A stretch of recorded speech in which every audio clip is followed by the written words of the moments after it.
When a person understands how the logic of the sages works to a certain extent, they start realizing that it's very, very different than other logic, other ideology, other everything.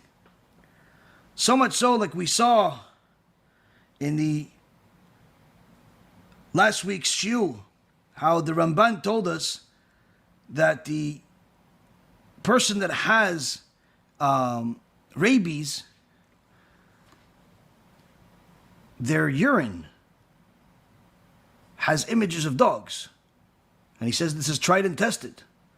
Now again, this is not something you can test every day simply because people are not getting, Baruch Hashem, they're not getting rabies. But we all know what he said is true as far as, they're afraid. They claim that there's a dog in water. Everybody has this, hyperthermia, that they're afraid of water. The point being here is that the Chachamim say that this is all based on the power of the nefesh. Meaning that when someone thinks of something, feels of something, it actually materializes into a creation. Same concept with paranoia. When someone is paranoid of something, they start thinking of something, they actually give that something life.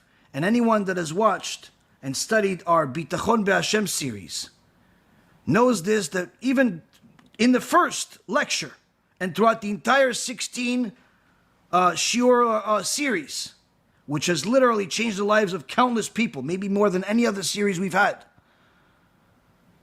The first one, the Bet HaLevi says that anxiety is a sin. Why? You're actually creating the problems you're afraid of, because that's the punishment for being anxious. That's the punishment for not having emunah in Hashem. So when someone is paranoid of something, when someone is anxious of something, the power of their nefesh that HaKadosh Baruch Hu gave them is actually to bring that thing that they're afraid of to life. And we see that in the rabies example.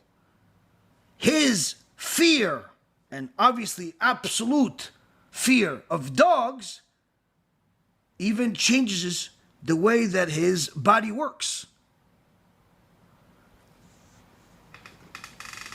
What the Chazon Ish is trying to teach us here is that if the power of the nefesh could influence us in such a negative way, like the rabies example, and like the Bet HaLevi's examples of all types of anxieties that a person has that actually bring on what they're afraid of to their life as a measure for measure punishment, imagine what it can do, that this nefesh can do, if you were to use it in a positive way, like the sages did. How it could impact your body. A couple of examples to give us food for thought. They said about the Rogatchover Gaon, Rabbi Yosef Razin, that if they were to take blood from him, they wouldn't get blood, they would get Yerushalmi, because he was so glued to Torah. Now, of course, the average person doesn't understand what I'm saying, so we'll give you an example.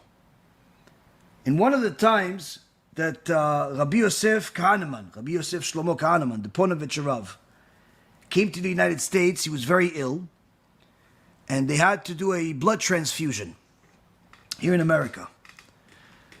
And when the doctor came, the Rav told him, please make sure that the blood that you bring and you want to put in my body is from a Jew that observes Shabbat. Now this non-Jewish doctor has no idea what this rabbi is saying. It's blood is blood, it's all red, we're all the same. No, come on, you're being picky now. And of course I said, yeah, sure, whatever you want. And he went and he just grabbed anything, as long as it has the right blood type and according to medicine it matches. And he brings the blood, and of course, blood is blood on the outside. This is red, that's red. What's the difference? He puts it through the machine, and within seconds, The rabbi's body starts shaking, convulsing. The machines go wild from something that's supposed to cure him, from something that's supposed to help him. All of a sudden, the body's rejecting the blood. They call the chief doctor. What's going on? He immediately tells him, stop it right away. Life risk, stop it right away. And then the doctor comes and he says to the Rav, how did you know? How did you know? How did you know? How? How do you know that it's not a blood of Shomer Shabbat Jew? I just took it from anywhere. How did you know? It's not how did you know. Once a person cleaves himself to HaKadosh Baruch Hu in his Torah, the impact is not just theoretical, it's not just emotional, it's not just mental, it's a physical change. It's an actual physical change. And one of the great chidushim that I saw with my own eyes from the Khatam Sofer, that he says that the sages teach us that when a Gentile converts to Judaism, they're considered like a baby. And many Chachamim say, yeah, they're considered like a baby spiritually. Meaning, even if they're 40 years old and they convert to Judaism, now they're considered zero as a Jew. And then a year later, they're 1 year old as a Jew. They're not a 40-year-old Jew. And their account is clean. Whatever sins they made when during the first 40 years are not relevant to them because they're now Jewish neshama. The Khatam Sofer says, this is not just spiritually speaking. This is also physically speaking. Why? Their body will change. No fools and naysayers and crazy people. No person does not convert and become a baby. But rather, their body starts to change in different ways that no one even imagined. And I've seen this with my own eyes multiple times, where you see people literally, physically changed. Not look for a change, not expect for a change, but all of a sudden you see this person looks different. The faces change a little bit, become more soft. Their just demeanor is changed.